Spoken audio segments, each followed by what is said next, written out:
covering. Your spiritual father covers you through covenant. Covenanted promises and blessings. Now,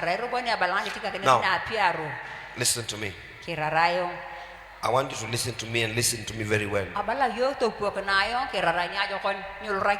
The language of a promise and the language of a covenant, they are two different languages. A promise has a language of this saying like this. I'm just trying to use language. A promise is I will. I will bless you. I will make you great. I will make you a father of nations. The promise is I will. Now, God has been telling Abraham, I will bless you. It means he has not blessed him, but he says, I will bless you. It means it is not now. It is some time ahead. When you go to that land that I show you, I will bless you. Hey. I will. That's the language of a promise. I will come back to Turkana. It's a promise. I will buy you a dress. It's a promise. I will buy you a car. It's a promise. There comes a time when you have to turn a promise into a covenant. Listen to me. A blessing is for all of us. But when you take that promise, when you take it and do some things with it, personally, you are turning it into a covenant.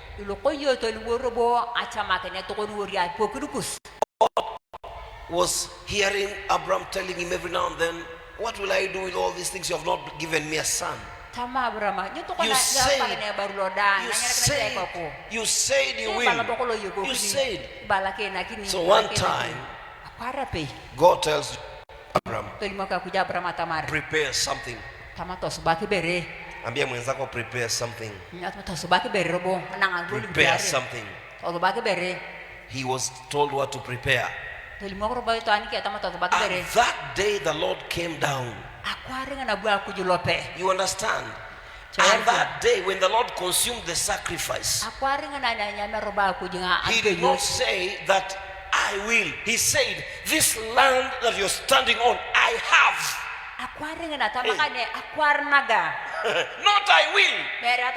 I have. Now it is a covenant. I have given it to your sons. It does not. The language has changed. He is not saying I will. He says I have. Amen. There comes a time when you convert a promise to become a covenant. You people, do you know how covenants are made? There has to be a token. There are two parties, a greater one and a lower party, and they are agreeing. It's a contract. Listen to me. The devil can stop a promise, but the devil cannot stop a covenant. Listen to me. He cannot stop a covenant because God is in that covenant. God has bound himself in the covenant. When the Bible says, I have been young and I am old, I've never seen a righteous man begging, neither his children begging bread in the street. When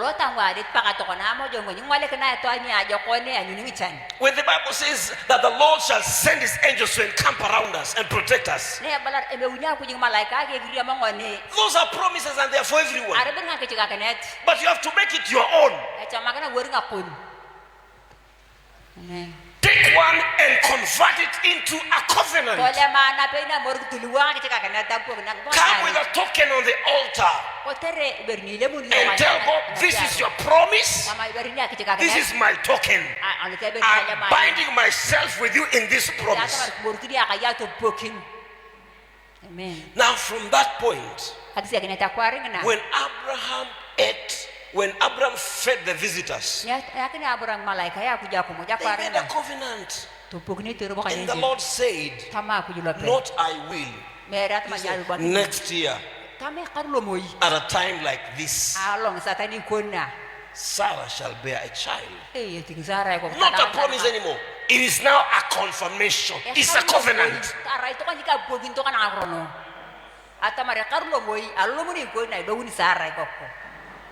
Do you people really understand the language of the kingdom? Do you understand the principles of the kingdom? Confessing a scripture, you can confess it 1,000 times, 1,000,000 times, and it's not happening.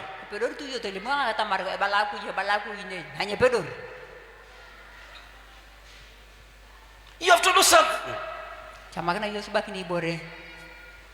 If Abraham could not have offered to God and get back leo bila shamba,